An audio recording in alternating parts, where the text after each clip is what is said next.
Hey Sunrise, it's Andrew here with this week's small group questions as we dive into Romans chapter 15, verses 1 through 13.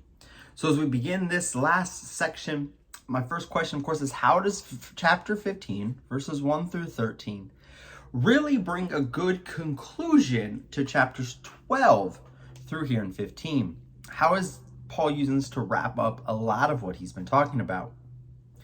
So how, of course, does it fit as a good conclusion to chapter 14?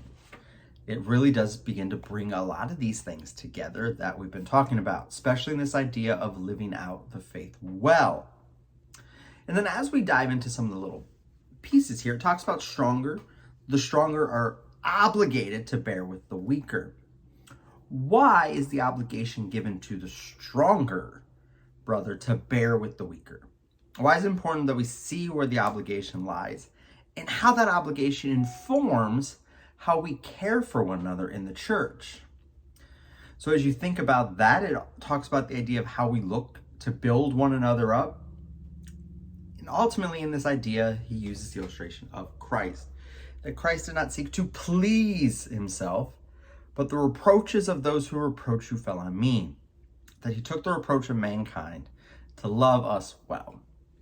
So what does that instruct us about bearing with one another? Also through this, Paul offers this what some will call a wish prayer. May the God of endurance and encouragement grant you to live in such harmony with one another. Why is it important for us to see God as one who grants encouragement and endurance? Especially when it comes to living out the faith together. Why is encouragement and endurance important for Paul in talking about this? That is God who grants those things. Especially when we talk about an obligation to bear with one another. Based on this obligation, where does the endurance and encouragement come from? And why is that important for us? And ultimately through this, why do you think Paul spends so much time talking about unity? Why is unity so important to the Christian faith? And why is unity so hard?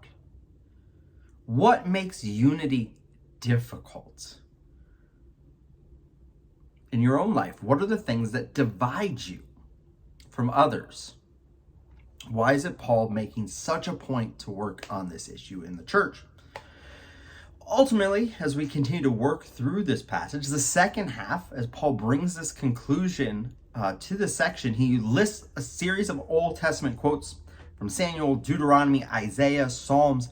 He just starts quoting the Old Testament scriptures to point to the fact of the Gentiles being accepted and welcomed by God. Again, we see that welcome by God there at the end of verse 7 for the glory of God. Why is it important for the Jews to remember that the Gentiles were promised from before as part of God's work?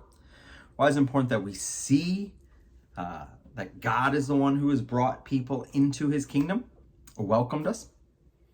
So ultimately from this, what is the purpose of these texts? What do they teach us about the church and the unity of the church? And then lastly, as we bring that section to a close, verse 13 ends with this final prayer, which prayer is called, may the God of hope fill you with all joy and peace in believing, so that by the power of the Holy Spirit you may abound in hope. What is the purpose of this final doxology, this final word of encouragement and prayer for the believers working through living out the faith together? So when you hear those words, what comes to mind? What encouragement is coming from this? What does it teach you about unity and the faith? There's a lot more that you can unpack throughout this text. I hope that you'll spend some time preparing for Sunday morning and then preparing for small groups, diving into what Paul is trying to teach us here, what the Holy Spirit is trying to instruct us with, and how we live this out well. And we do it together. Hope that you'll spend some time in the Word. We'll see you on Sunday as we join together in worship, and then again in our small groups throughout the week as we dive deep into these final sections of Romans. Can't wait to worship with you guys.